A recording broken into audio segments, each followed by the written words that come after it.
The attempt by the Biden administration to legitimize hundreds of thousands of illegal immigrants who were married to citizens of the United States through a program known as Parole in Place has been rejected by a federal judge in the state of Texas. During the summer, the administration of Vice President Joe Biden proposed a policy of keeping families together, which would have provided protection from deportation to illegal immigrants who are married to citizens of the United States. J. Campbell Barker, a United States District Judge who was chosen by Donald Trump, who is now the president-elect, issued a ruling on Thursday stating that the program is unlawful and that it exceeds the executive authority that Biden possesses. The program was initially introduced in August, but it was halted by Barker a few days later.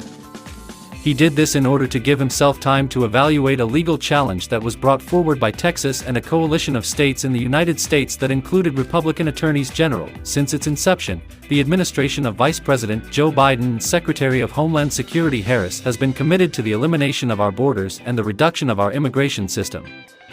Consistently, the United States of America stood up.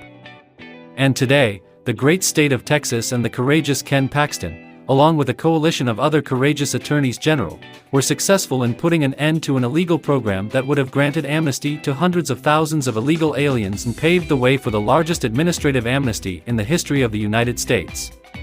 According to Gene Hamilton, the executive director of America First Legal, we are proud to stand alongside these patriots in defense of our great nation. It was predicted by the administration that approximately 500,000 immigrants and approximately 50,000 children would be affected by the situation. The coalition of states, on the other hand, asserts that it would create opportunities for more than 1.3 million illegal immigrants to get benefits.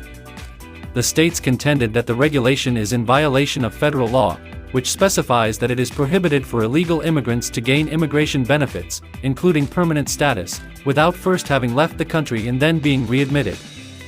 They believe that it accomplishes this by making an unconstitutional use of parole, which is restricted to being used on a case-by-case basis for urgent humanitarian reasons or significant public benefit. Joe Biden and Kamala Harris are responsible for the catastrophe that has arisen at the southern border, and the American people are the ones who are forced to bear the repercussions. In light of the fact that the federal government did not take any action, states such as Missouri were left with no other option but to intervene and take measures in order to ensure the safety of our southern border, stated Andrew Bailey, the Attorney General of Missouri. We intend to bring a lawsuit in order to prevent millions of persons who have not been screened from entering our neighborhoods. It is the mission of the Department of Homeland Security to ensure that families are able to remain together. Keeping families together is founded on well-established legal authority, and its aim, which is to make it possible for families of United States citizens to live together without the fear of being separated, is in line with core ideas that are held by the American people. In court, we will argue in favor of it. The Department of Homeland Security, DHS, is continuing to process applications that have already been submitted, as well as accepting and processing new applications, according to a spokesperson. Another time, the White House defended the program and accused Republican officials of being more focused on playing politics than helping American families or fixing our broken immigration system. This accusation was made in the past.